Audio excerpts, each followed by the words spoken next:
तो कहने का भाव है दास का कि परमात्मा जब यहाँ आते हैं अपने यथार्थ ज्ञान को समझाने की चेष्टा करते हैं। सन 1398 में जेठ सुदी पूर्णमासी, जेठ उतरते की पूर्णमासी और विक्रमी संवत 1455 सन 1398 को परमात्मा सतलोक से चलकर सहशरीर आए। काशी शहर बनारस के बाहर एक लहर तारा नामक तालाब में कमल के फूल के ऊपर आकर परमात्मा विराजमान हो गए, एक नवजात शिशु का रूप धारण करके। नीरू और नीमा नाम के दो पति पत्नी थे। जुलाहे का कार्य करने से वो जुलाहे कहलाते थे और मुसलमान धर्म के अंदर वो रह रहे थे। वैसे तो उसी जन्म में ब्राह्मण और ब्राह्मणी थे, मुसलमानों ने उनको बलपूर्वक मुसलमान बना दिया था। तो दुल्हे का कार्य करने लगे, जिस कारण से दुल्हा कहलाए। और परमात्मा पूर्व जन्म के अपने प्रॉमिस अनुसार अपने वचनबद्ध हुए थे नीरू नीमा के बच्चे के से, उसके कारण वो नीरू नीमा का बच्चा उस जन्म में नहीं था। जैसे द्वापर के अंदर एक सुदर्शन नाम का भगत था, उसने परमात्मा को ढंग से जाना था। उसमें कबीर परमेश्वर जी करुणा में नाम से आए हुए थे। तो सुदर्शन जी के माता पिता थे यही आत्मा जो नीरू और नीमा बनी अगले जन्मों में। तब सुदर्शन जी ने प्रार्थना की थी, परमात्मा मेरे माता पिता ने बड़ी भारी गलती कर दी, आपके ज्ञान को स्वीकार नहीं किया। अब वो ना जाने किन किन योनियों में कष्ट उठावेंगे। परमात्मा आप दया करियो, किसी जन्म में अपने बच्चों को शरण में लेना। परमात्मा उसी अपने वायदे अनुसार, प्रॉमिस अनुसार उनको मिले थे। नीरू नीमा अर्थात ये जुलाहा दंपति स्नान करने के लिए उस सरोवर में पहुंचे। सुबह ब्रह्म मुहूर्त में वहाँ बच्चे को पाकर वो घर ले गए। अब संक्षिप्त में सुनाऊंगा, ज़्यादा विषय और है आज हमारा।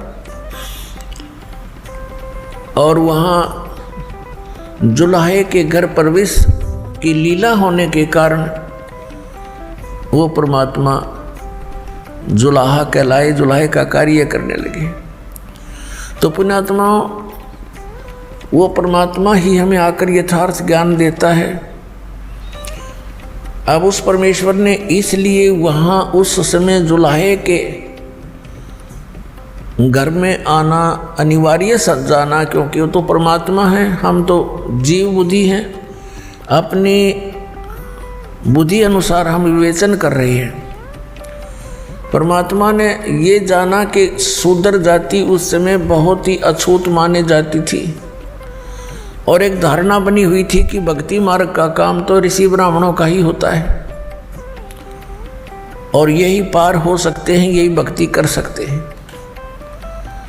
दूसरी धारणा ये थी कि इन ब्राह्मण गुरुओं के शेष अधिकतर सेठ लोग होते थे, वो दान धर्म बहुत किया करते थे, वैश्य कुल के, और बाकी अन्य भी स्वर्ण जातियां भी उनकी शेष हुआ करती थी। और शूद्र को भक्ति का अधिकारी नहीं माना जाता था। उनको मंदिरों में जहाँ भी पूजा स्थल होते थे वहाँ जाना अलाउड नहीं था। तो परमात्मा ने ये सारी बेड़ियाँ हटाने के लिए ये जो जकड़ रखा था समाज जाति मजहब के अंदर, उन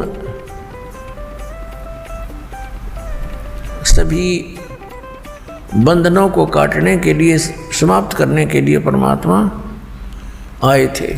अब उन्होंने आकर के हमें क्या ज्ञान दिया? राम नाम रटते रहो, राम नाम रटते रहो, जब तक घट में प्राण,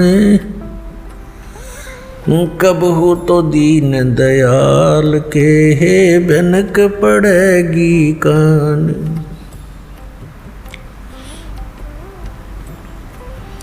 मानुष जन्म पाए कर जो नहीं रटे हरि नाम, जैसे कुआ जल बिना बनवाया क्या काम।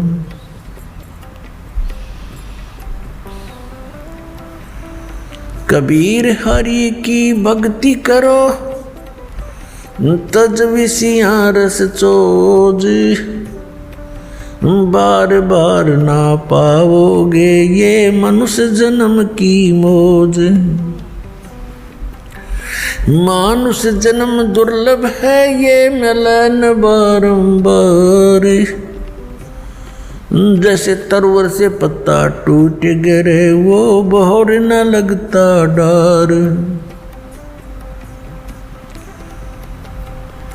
साथी हमारे चले गए हम भी चालन हारे, कोई कागज में बाकी रही ताते लगी है वारो।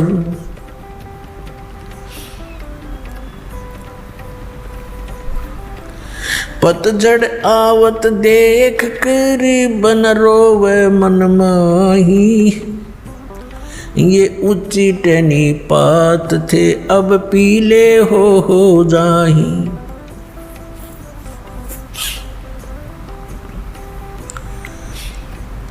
पात झड़नता यूं कहे सुन बई तरवर राय, अब के बिछुड़े नहीं मिले न जाने कहाँ गिरांगे जाए। तरवर कहता पात से सुनो पात एक बात, यहाँ की याहे रीति है एक आवे एक जात। अब परमात्मा ने कितना मार्मिक तरीके से इस भोली आत्मा जो काल की भांग पिए पड़ी है, कितने मार्मिक ढंग से समझाया है। एक पत्ते और वृक्ष और वन का उदाहरण दिया है। क्या बताते हैं कि मानुष जन्म दुर्लभ है, ये मिले न बारंबार, और जैसे तरवर से पत्ता टूट गया वो बहोर नहीं लगता डार, उसी स्थिति में एज इट इज दोबारा उस शाखा पर, उस टहनी पे वो दोबारा स्थापित नहीं हो सकता। ठीक इसी प्रकार परमात्मा हमें समझाने की चेष्टा करते हैं कि आप जिस संसार और इस परिवार को, संपत्ति को, शरीर को अपना मान करके यहाँ बिल्कुल स्थायी होकर बैठे हो, ये ऐसी स्थिति है आपकी जिस दिन आप इस टहनी से टूट गए फिर उस घर में, उसी स्थिति में दोबारा आप स्थान नहीं पा सकते।